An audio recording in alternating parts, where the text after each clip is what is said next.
Okay, Karthikeya, you had a doubt about this question.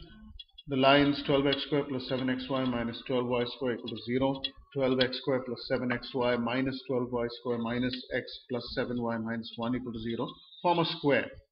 Then the distance of the point root 2 minus 1 comma root 2 from the diagonal not passing through the origin is. So one way, which is what something like what you suggested, is this. Yeah, you find the joint equations representing the first two lines, which is first pair of lines, which is passing through the origin. So let's say that that's y equal to m1x and y equal to m2x. So we can obtain this using by resolving. Yeah, so by factorizing and all that. Then we note that the coefficients of x squared here, 12x squared, 12x squared, and of xy, 7xy, 7xy, and of y squared, minus 12y squared, minus 12y squared. In both the pairs of joint equations, those coefficients are the same, which means right away that the slopes of the line in the second joint equation must be the same as the slopes of the lines in the first joint equation. So the second joint equation should represent lines of the form y equal to m1x plus c1 and y equal to m2x plus c2.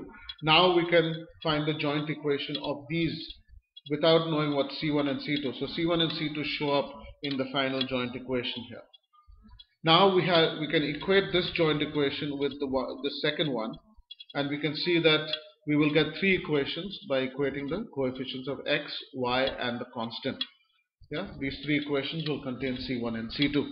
We can solve any two of them, get the value of C1 and C2, and check whether those values of C1 and C2 actually satisfy the third equation. Because remember, not every general second degree equation in two variables represents a pair of lines. Yeah, we have that condition delta equal to 0. So we need to check. Yeah, but there is a better way. Yeah, this is the better way. We extend what we know from straight lines. Yeah, so in straight lines we learned that L1 plus lambda L2 equal to 0 is a family of lines, and each member of that family passes through the point of intersection of the original lines L1 equal to 0 and L2 equal to 0. So we extend this and we say, suppose S1 equal to 0 and S2 equal to 0 are two pairs of lines. Then S1 plus lambda S2 must represent some curves, yeah, a family of curves that pass through the points of intersection of the two pairs of lines. Now, we can't conclude that S1 plus lambda S2 is a pair of straight lines because we don't, there's a condition delta equal to 0, right? So in general, we can only say that it's a family of curves that pass through the point of intersection of the two pairs of lines. So let's say that the first joint equation that we had in the problem represents this red pair, yeah, which is passing through the origin.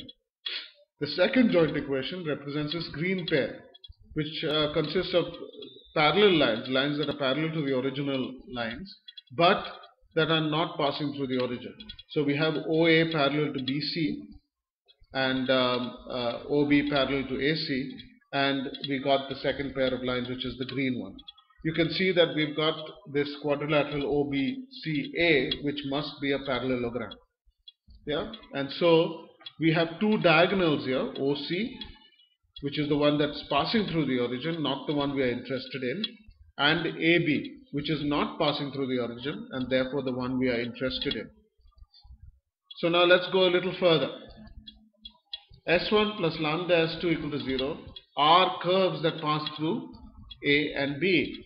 Yeah, but only one. Yeah, through these 2 points there can be only one straight line, and this also must be one of the members of the family, right, of curves that we are trying to obtain.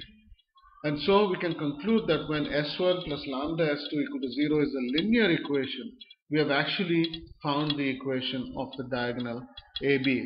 So what your task is to find a way from the original two joint equations to obtain a linear equation through a linear combination of the original two equations. Once you've done that, you've obtained the equation of the diagonal AB.